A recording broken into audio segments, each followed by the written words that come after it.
ಯಮಕನಮರಡಿ ಸಮೀಪದ ನರಸಿಂಗಾಪುರ ಮಣಗುತ್ತಿ ಗ್ರಾಮಗಳ ರೈತರು ಸೇರಿ ಸುಮಾರು 40 ಎಕರೆ ಜಮೀನು ಭಾರತ್ ಫೋರ್ಜ್ ಏರೋಸ್ಪೇಸ್ ಕಂಪನಿಗೆ ನೀಡಲಾಗಿದೆ. ನಮ್ಮ ಜಮೀನು ಯಾವುದೇ ನಿರಾಶ್ರಿತರಿಂದ ಪಡೆದ ಜಮೀನು ಅಲ್ಲ, ಇದು ನಮ್ಮ ಪೂರ್ವಜರ ಆಗಿದೆ. ಅದನ್ನು ನಾವು ಸ್ವಯಂ ಪ್ರೇರಿತ ಹಾಗೂ ನಮ್ಮ ಮಕ್ಕಳ ಮುಂದಿನ ಭವಿಷ್ಯ ಹಿತದೃಷ್ಟಿ ಇಟ್ಕೊಂಡು ಕಂಪನಿಯೊಂದಕ್ಕೆ ಮಣಗುತ್ತಿಯ ಅನೇಕ ರೈತರು ನೀಡಿದ್ದಾರೆ ಅಂತ ಮಣಗುತ್ತಿಯ ಹಿರಿಯ ಮುಖಂಡ ಮಹಾನಿಂಗ ಶಿರಗುಪ್ಪಿ ಹೇಳಿದರು. ಅವರು ಸೋಮವಾರ ಹುಕ್ಕೇರಿ ತಾಲೂಕಿನ ಮಣಗುತ್ತಿ ವ್ಯಾಪ್ತಿಗೆ ಬರುವ ಭಾರತ್ ಫೋರ್ಜ್ ಕಂಪನಿಗೆ ನೀಡಿದ ರೈತರ ಹೊಲದಲ್ಲಿ ನಡೆದ ಸುದ್ದಿಗೋಷ್ಠಿಯಲ್ಲಿ ಮಾತನಾಡಿದ ಅವರು, ಮಾಸ್ತಿಹೊಳಿ ಬರುವ ಜಮೀನುಗಳು ನಿರಾಶ್ರಿತರ ಅವರ ಜೀವನೋಪಾಯಕ್ಕಾಗಿ ಸರ್ಕಾರ ನೀಡಿದೆ. ಆ ಪ್ರದೇಶದಲ್ಲಿ ಮಣಗುತ್ತಿಯ ರೈತರ ಜಮೀನು ಇಲ್ಲ ಮತ್ತು ಈಗಾಗಲೇ ನೀಡಲಾದ 40 ಎಕರೆ ಜಮೀನು, ಅದರಲ್ಲಿ ನಮ್ಮ ಮಕ್ಕಳನ್ನು ಆ ಕಾರ್ಖಾನೆಯಲ್ಲಿ ಕೆಲಸಕ್ಕೆ ತೆಗೆದುಕೊಳ್ಳಬೇಕು ಮತ್ತು ಕಾರ್ಖಾನೆಯಿಂದ ಯಾವುದೇ ರೀತಿಯಿಂದ ಸುತ್ತಲಿನ ಪ್ರದೇಶದ ರೈತರಿಗೆ ತೊಂದರೆಯಾದರೆ ಅದಕ್ಕೆ ನಮ್ಮದು ವಿರೋಧ ಇದೆ ಮತ್ತು ಕಂಪನಿಯ ವಿರುದ್ಧ ಪ್ರತಿಭಟನೆ ನಡೆಯುವುದು, ಇದರಲ್ಲಿ ಯಾವುದೇ ಹೊಂದಾಣಿಕೆ ಇಲ್ಲ ಅಂತ ಈ ಸಂದರ್ಭದಲ್ಲಿ ಸ್ಪಷ್ಟವಾಗಿ ಹೇಳಿದರು. ನಾನು ಮಾನಿಂಗ್ ಮುತ್ತಪ್ಪ ಶಿರಗುಪ್ಪಿ, ಇಲ್ಲೇ ಪಕ್ಕ ನಮ್ಮದೂರು ಮಣಗುತ್ತಿ ಅಂತ. ನಿನ್ನೆ ದಿನ ಒಬ್ಬ ಅವನು ನನ್ನ ಹೆಸರು ತೊಗೊಂಡಿಲ್ಲ, ಅದಕ್ಕೆ ನಾನು ಅವನ ಹೆಸರು ತೊಗೊಳಕ್ಕೆ ಹೋಗೋದಿಲ್ಲ. ಅವನು ನನ್ನ ದೋಸ್ತ.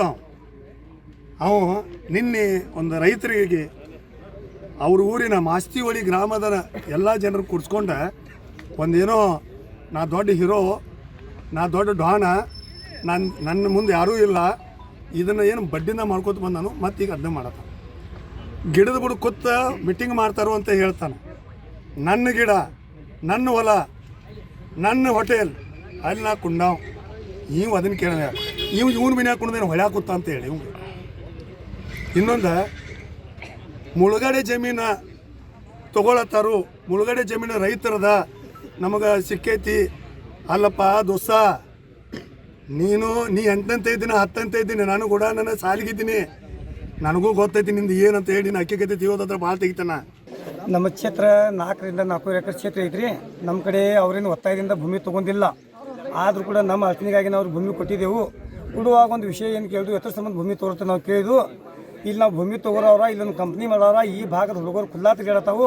ಆ ಹುಡುಗರಿಗೆ ಕೆಲಸ ಆಗಬೇಕು, ನಿಮಗೆ ರೈತರಿಗೆ ನಮ್ಮ ಕಡೆಯಿಂದ ರೋಕ್ ಆಗಬೇಕು. ಈ ದೃಷ್ಟಿಯಿಂದ ನಾವು ನಮ್ಮ ಭೂಮಿ ಅವ್ರಿಗೆ ಕೊಟ್ಟಿದ್ದೀವಿ.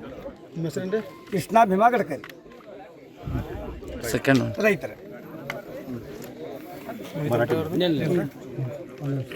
ही माझी जमीन आहे. माझी जमीन आहे. मी कंपनीसाठी की माझ्या बी कामासाठी आणि आमच्याही कामासाठी ते पोरांच्या कामासाठी सर्व जमीन म्हणजे कंपनीला द्यायला लागलो आहे. पण मला काही त्रास नाही आहे, पण बाकीच्यासनी त्रास आहे. ते त्यासनी का त्रास आहे ते त्यासनीच माहिती असणार. कुठला कंपनी दिलं तुम्ही? भारत फोर्ज कंपनीला. मग ते त्यासनी काही त्रास दिले ते आम्हाला काय माहिती नाही, पण ते मध्यस्थी येऊन त्यांनी हे असं करायला लागल्यात. ते त्यांचा काय प्रॉब्लेम असेल तो त्यांच्याबद्दल. कोण करायला? ते आता कालचे जे पेपर तुम्ही काल पेपर डिक्लेअर दिले आहे ना, काल सर्व काय मला काही माहिती नाही आहे आणि त्यांनी काय मला अजून पण येऊन कधी बोलले नाही. हे आम्हाला जागा द्यायला परवानगी आहे? होय, माझी स्वतःची जागा आहे, माझं सर्व स्वतःचं आहे, माझी स्वतःची पप्पाची जमीन आहे, सर्व उतारा आहे, सर्व काही नाही.